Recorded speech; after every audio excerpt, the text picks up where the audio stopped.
নমস্কাৰ ছাত্ৰ ছাত্ৰীসকল, স্বাগতম মোৰ ইউটিউব চেনেল অভ্যাসলৈ। আজি তোমালোকক প্ৰথম চেপ্টাৰটো ষ্টাৰ্ট কৰাৰ আগতে মই কেইটামান কথা কৈ ল'বলৈ বিচাৰোঁ। আজি মই মোৰ প্ৰথম ইউটিউব চেনেল খুলিছোঁ অভ্যাস বুলি।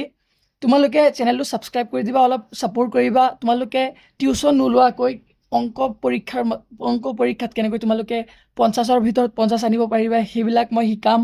আৰু মই মোৰ যিমান অভিজ্ঞতা আছে মই তোমালোকক গোটেইখিনি অভিজ্ঞতা শ্বেয়াৰ কৰিবলৈ চেষ্টা কৰিম। আৰু আজি মই প্ৰথম ভিডিঅ' ষ্টাৰ্ট কৰি আছোঁ। এতিয়া প্ৰথম চেপ্টাৰটো আছে সপ্তমমান শ্ৰেণীৰ অখণ্ড সংখ্যা, প্ৰথম চেপ্টাৰ যিটো 1.1ত আছে। এতিয়ালৈকে তোমালোকে প্ৰথম কুৱেশ্যনটো চাব পাৰা, 5 আৰু -13ৰ মাজত কিমানটা অখণ্ড সংখ্যা আছে। তোমালোকক চেপ্টাৰটো ষ্টাৰ্ট কৰাৰ আগতে কেইটামান বেছিক বস্তু শিকাই ল'ব বিচাৰিম। ৰ'বা, মই ইয়াত লিখি ৰাখিছিলোঁ কেইটামান আছে। এই কেইটামান সাধাৰণ বস্তু তোমালোকে জানিব লাগিব এই চেপ্টাৰটো পঢ়াৰ আগতে, যিকেইটা নেকি হ'ল স্বাভাৱিক সংখ্যা। আগতে আমি জানিব লাগিব স্বাভাৱিক সংখ্যা কি। বস্তু গণনাৰ বাবে ব্যৱহাৰ কৰা সংখ্যাবোৰেই স্বাভাৱিক সংখ্যা। মানে আমি যিকোনো বস্তু এটা গণিবৰ কাৰণে যে ব্যৱহাৰ কৰোঁ যিকোনো সংখ্যা, এতিয়া যেনে 1ৰ পৰা ষ্টাৰ্ট কৰি যিমান অসংখ্য সংখ্যা আছে, 1ৰ পৰা ষ্টাৰ্ট কৰি পেলাই গোটেইখিনি সংখ্যাই কি স্বাভাৱিক সংখ্যা, যাক নেকি ইংলিছত নেচাৰেল নাম্বাৰ বুলি কয়। সেইকাৰণে ইয়াত n বুলি দিয়া আছে, n = 1 2 3 4 5 6 ...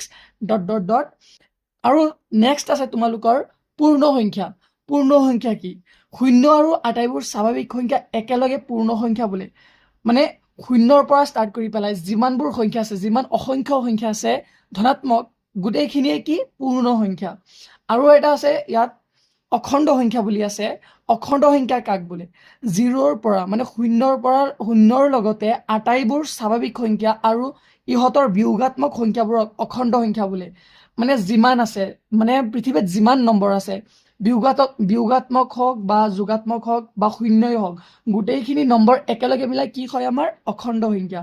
অখণ্ড সংখ্যাক Z বুলি ধৰোঁ, আৰু Z বুলি ধৰি পেলাই এইটো কেনেকৈ আছে, মাইনাছৰ পৰা যিমান নম্বৰ আছে, -5 -4 -3 -2 -1, তাৰপিছত আকৌ আছে 0, পিছত 1 2 3, তেনেকৈ যিমানবোৰ নম্বৰ আছে গোটেইখিনি কি আমাৰ অখণ্ড সংখ্যা। আৰু কেইটামান নোট দিছোঁ, তোমালোকে লিখি ল'বা নিজৰ বহীত। নোটটো হ'ল যে প্লাছ আৰু প্লাছ যদি পূৰণ কৰোঁ, আমি প্লাছ আৰু প্লাছে পূৰণ কৰিলে কি পাওঁ? প্লাছে পাম। আকৌ যদি আমি প্লাছ আৰু মাইনাছে পূৰণ কৰোঁ তেতিয়াহ'লে মাইনাছ পাম। আকৌ মাইনাছে পূৰণ কৰিলে প্লাছ পাম। এতিয়া আমি এই গোটেইখিনিৰ ভিত্তিত, এই গোটেইখিনি বুজাৰ পিছতহে আমি এই চেপ্টাৰটো ষ্টাৰ্ট কৰিব পাৰিম। আৰু যদি তোমালোকে এইকেইটা বুজি পাইছা, স্বাভাৱিক সংখ্যা, পূৰ্ণ সংখ্যা আৰু অখণ্ড সংখ্যা, এইকেইটা যদি তোমালোকে বুজি পাইছা তেতিয়াহ'লে তোমালোকৰ কাৰণে এই চেপ্টাৰটো একেবাৰে সহজ হৈ যাব। আৰু তোমালোকক একেবাৰে এটা অংক কৰি দিলে তোমালোকে বাকীখিনি পাৰিবা, তেনেকুৱা হৈ যাব। আৰু এতিয়া তোমালোকক এতিয়া ষ্টাৰ্ট কৰিম আমাৰ 1.1ৰ প্ৰথম অংকটো, যিটো নেকি আছে 5 আৰু -13ৰ মাজত কিমানটা অখণ্ড সংখ্যা আছে। এইটো আমি নেক্সট ভিডিঅ'ত আলোচনা কৰিম। তোমালোকে তেতিয়ালৈকে মোৰ চেনেলটো ছাবস্ক্ৰাইব কৰি ৰাখিবা আৰু লগৰবোৰক শ্বেয়াৰ কৰি দিবা। যিমান অংক পাবা, সপ্তম শ্ৰেণীৰ যিমান অংক আছে গোটেইখিনি তোমালোকে এইটো চেনেলতে পাই যাবা। আৰু বিনা টিউশ্যনত তোমালোকক 50ৰ ভিতৰত 50 পোৱাই দিবলৈ মই চেষ্টা কৰিম।